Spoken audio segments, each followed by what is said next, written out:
Salut à toi, je sors juste de séance, je me suis dit, attends, tu vas leur faire une petite vidéo parce que je vois un sujet qui tourne trop souvent chez mes clients.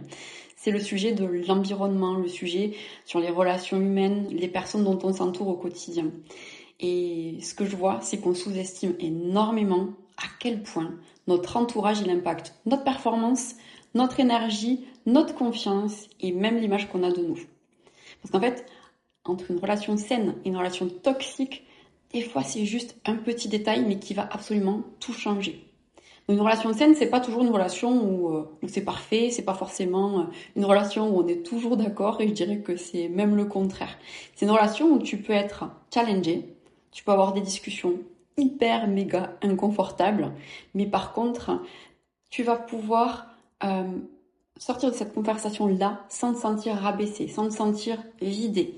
En fait, tu vas pas ressortir de ce moment-là en doutant de ta valeur. Donc, tu vas te sentir très inconfortable, mais tu ne douteras pas de ta valeur. Et ça, c'est hyper important.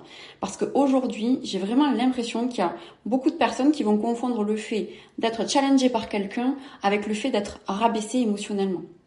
Si tu regardes en sport de haut niveau, ben la majorité des champions, ils sont entourés des personnes qui les challengent et pas forcément de personnes qui les flattent en permanence. Et il y a vraiment une énorme différence entre quelqu'un qui va te pousser à grandir et quelqu'un qui va t'écraser, chercher à te culpabiliser ou à te faire constamment remettre en question ta perception. Une relation saine, en fait, elle permet vraiment de te faire exister, elle permet d'avoir des limites, elle te permet aussi d'être en désaccord avec l'autre sans avoir de la peur derrière. Ça te permet aussi d'exprimer tes besoins sans forcément culpabiliser. Alors que dans une relation qu'on dirait toxique, souvent tu vas commencer à t'éteindre petit à petit pour maintenir une forme de paix.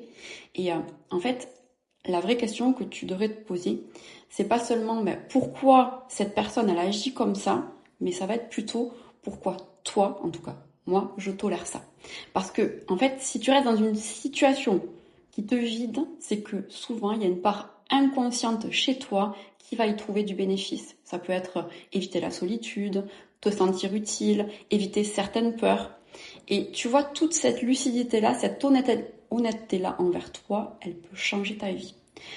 Donc, si tu veux, je te ferai un petit sujet aussi sur l'épigénétique. Tu vas voir, c'est vraiment un sujet hyper passionnant qui permet de comprendre aussi génétiquement qu'est-ce qui se passe avec l'environnement. Sur ce, je te laisse.